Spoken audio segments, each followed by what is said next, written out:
बिस्मिल्लाहिर्रहमानिर्रहीम। अस्सलाम वालेकुम स्टूडेंट्स। बेटा प्रीवियस लेक्चर में हमने देखा था कि हमारे पास जो रेजोनेंस हाइब्रिड स्ट्रक्चर्स हैं बेंजीन के वो किस तरह होते हैं। अगर आपको याद हो तो हमने ये वाले जितने भी स्ट्रक्चर्स हैं 5 जो आपकी बुक में गिवन है इन सबको स्टडी किया था वन बाय वन। इसमें से जो दो मैंने आपको बताया था कि जो केक्यूल ने जो दो स्ट्रक्चर्स प्रपोज किए हैं ये बहुत ज़्यादा स्टेबल हैं और जो दीवार के स्ट्रक्चर्स हैं वो लेस स्टेबल हैं।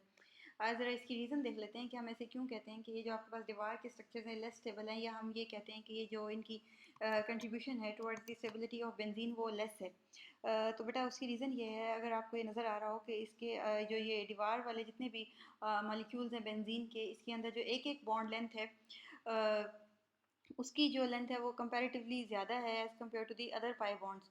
अगर आप गौर करें इस वाले मॉलिक्यूल में 1 4 और इस वाले मॉलिक्यूल में 2 5 और इस मॉलिक्यूल में 3 6 जो बॉन्ड्स हैं उनकी जो बॉन्ड लेंथ है वो कंपैरेटिवली लॉन्गर है as compare to the rest of the bonds. ये जो बॉन्ड लेंथ लार्जर है तो इसकी वजह से आपके पास जो मॉलिक्यूल है वो एनर्जेटिकली फेवरेबल नहीं होता। ये बॉन्ड लेंथ जो है वो इसी ये जो बॉन्ड है लार्जर बॉन्ड लेंथ वाले ये आपके पास इजीली ब्रेक डाउन हो सकते हैं, जिसकी वजह से जो है हमारे पास इन मॉलिक्यूल्स की जो स्टेबिलिटी है वो कम हो जाती है। इनकी स्टेबिलिटी कम होने की वजह से जो हमारे पास ओवरऑल बेंजीन की जो आप कह सकते हैं कि जो हमारे पास बेंजीन का जो स्ट्रक्चर है उसके अंदर इन वाले फार्मूलाज की जो कंट्रीब्यूशन है वो लेस है। बेटा अगर आप गौर करें तो पेज नंबर 178 पे ये वाला जो पैराग्राफ दिया गया है इसमें आपको यही बात एक्सप्लेन की गई है कि आपके पास दीवार के जो मॉलिक्यूल्स हैं उनके अंदर जो एक एक बॉन्ड जो है वो उसकी जो बॉन्ड लेंथ है वो कंपैरेटिवली लार्जर है as compare to the other pi bonds, जिसकी वजह से जो वो एनर्जेटिकली जो है हमारे पास ये मॉलिक्यूल्स फेवरेबल नहीं है और इसी वजह से इनकी जो कंट्रीब्यूशन है towards the stability of the benzene वो लेस है। लेकिन इसका मतलब ये हरगिज़ नहीं है कि ये जो है बेटा हमारे पास स्टेबिलिटी में कंट्रीब्यूशन नहीं करते। मैंने आपको लास्ट टाइम भी बताया था हमारे पास ये जो दोनों स्ट्रक्चर्स हैं केक्यूल के ये 40% ईच कंट्रीब्यूट करते हैं और ये जितने तीनों मॉलिक्यूल्स हैं ये 7.2% ईच जो है कंट्रीब्यूट करते हैं towards the stability of the benzene. इस तरह करके आपने जो है ये वाला जो अगर आपको क्वेश्चन आता है तो इसको एक्सप्लेन करना है कि हमारे पास सबसे पहले आपने ये बताना होगा कि हमारे पास जो है रेजोनेंस जो है वो क्या होती है। उसके बाद ये बताना है कि रेजोनेंस स्ट्रक्चर्स या रेजोनेंस हाइब्रिड स्ट्रक्चर्स या कैनोनिकल फॉर्म्स जो है हमारे पास क्या होती हैं। उसके बाद बेंजीन के कौन कौन से रेजोनेंस स्ट्रक्चर्स हैं, फिर आप ये 5 स्ट्रक्चर्स ड्रॉ करेंगे। इसमें ये भी एक्सप्लेन करेंगे कि केक्यूल के स्ट्रक्चर कौन से और दीवार के कौन से। उसके बाद आप ये बताएंगे कि जो हमारे पास केक्यूल के स्ट्रक्चर हैं वो 40% ईच कंट्रीब्यूट करते हैं टुवर्ड्स द स्टेबिलिटी और दीवार के स्ट्रक्चर्स की कंट्रीब्यूशन बताएंगे और फिर इसकी रीज़न को एक्सप्लेन करेंगे कि ये हमारे पास ये जो मॉलिक्यूल्स हैं अगर इनकी कंट्रीब्यूशन ज़्यादा है तो वो क्यों है और जिनकी कम है तो वो किस लिए। तो अगर इस तरह करके आप लिखेंगे तो इंशाल्लाह आपका जो आप सारे पॉइंट्स हैं उनको कवर कर चुके होंगे और आप इंशाल्लाह मैक्सिमम मार्क्स गेन कर सकते हैं। अच्छा बेटा लास्ट में ये जो कुछ पॉइंट्स लिखे हुए हैं ये बहुत इंपॉर्टेंट है। अगर आप गौर करें तो यहाँ पे आपको उन्होंने बताया हुआ है कि कार्बन कार्बन जो बॉन्ड लेंथ है वो कितनी होती है, इसके अलावा सिंगल बॉन्डेड कार्बन की। इसके अलावा अगर कार्बन डबल बॉन्डेड कार्बन है तो उनकी बॉन्ड लेंथ क्या है, similarly carbon triple bond carbon की बॉन्ड लेंथ क्या है। और बिल्कुल एंड में बेटा इन्होंने आपको बताया हुआ है कि बेंजीन के अंदर जो कार्बन कार्बन बॉन्ड लेंथ है वो क्या है। बेटा अगर आप गौर करें तो जो बेंजीन की बॉन्ड लेंथ है वो बेसिकली एवरेज है आपके पास कार्बन सिंगल बॉन्ड कार्बन की और कार्बन डबल बॉन्डेड जो कार्बन है।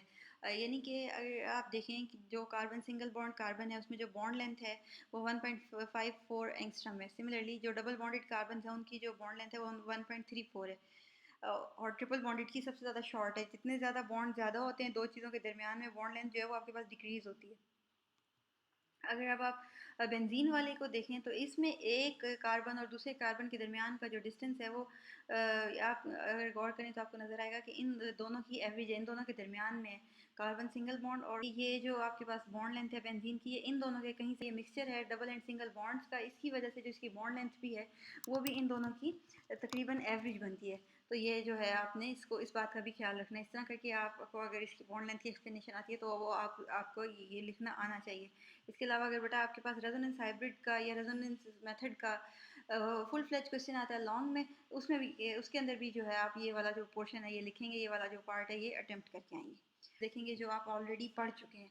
उसके बाद जो न्यू मेथड्स आएंगे इंशाल्लाह उसको हम नेक्स्ट लेक्चर में कवर करेंगे। बेटा ये फर्स्ट वाला रिएक्शन कोई हमने 10 दफ़ा पढ़ लिया हुआ है कि अगर आप निकल या प्लैटिनम या प्लाडियम की प्रेजेंस में किसी अल्केन की डिहाइड्रोजनेशन करें तो आपके पास एक अल्कीन बनता है। यानी कि अगर किसी सैचुरेटेड कंपाउंड की डिहाइड्रोजनेशन करें तो आपके पास अनसैचुरेटेड सब्सटेंसेस बनते हैं। तो यहाँ पे बेसिकली यही हो रहा है। साइक्लोहेक्सेन है ये आपके पास और साइक्लोहेक्सेन की जब आपने प्लाटिनम, प्लाडियम या निकल की प्रेजेंस में से डिहाइड्रोजनेशन किया, मतलब उसके अंदर से हाइड्रोजन रिमूव किए, तो आपके पास बेंजीन बन गई है। बेटा ये रिएक्शन आप पहले भी पढ़ चुके हैं। इसके अलावा जो ये रिएक्शन है ये दूसरी तरफ भी प्रोसीड करता है, मतलब ये कि अगर आप बेंजीन के अंदर हाइड्रोजन ऐड करें निकल की प्रेजेंस में, तब भी आपके पास साइक्लोहेक्सेन बनेगी। तो इंतहाई सिंपल रिएक्शन है हाइड्रोजनेशन और डिहाइड्रोजनेशन, हमने चैप्टर 8 में भी कई बार स्टडी की है।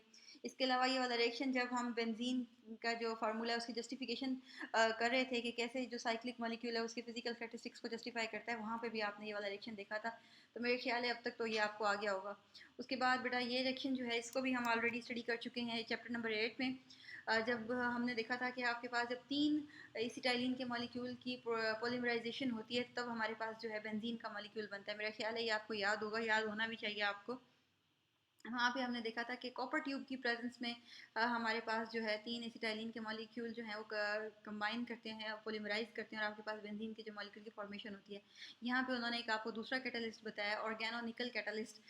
इसकी प्रेजेंस में भी आपके पास यही रिएक्शन होता है। कॉपर ट्यूब में से भी अगर आप एसिटाइलिन के 3 मॉलिक्यूल्स को जब पास करते हैं हाई टेम्परेचर पे, तो आपके पास बेंजीन बनती है। सिमिलरली अगर ऑर्गेनो निकल कैटलिस्ट की प्रेजेंस में भी हम बेंजीन को पॉलीमराइज होने दें, तो हमारे पास जो बेंजीन की है फॉर्मेशन होती है। बेटा ये दो रिएक्शंस क्योंकि प्रीवियसली आप पढ़ चुके हैं, तो इनको साथ साथ में देख लीजिएगा, इनको माइंड में रखिएगा। इसके अलावा जो फर्दर रिएक्शंस हैं बेंजीन की फॉर्मेशन के, उसको इंशाल्लाह हम नेक्स्ट लेक्चर में जो है स्टडी करेंगे।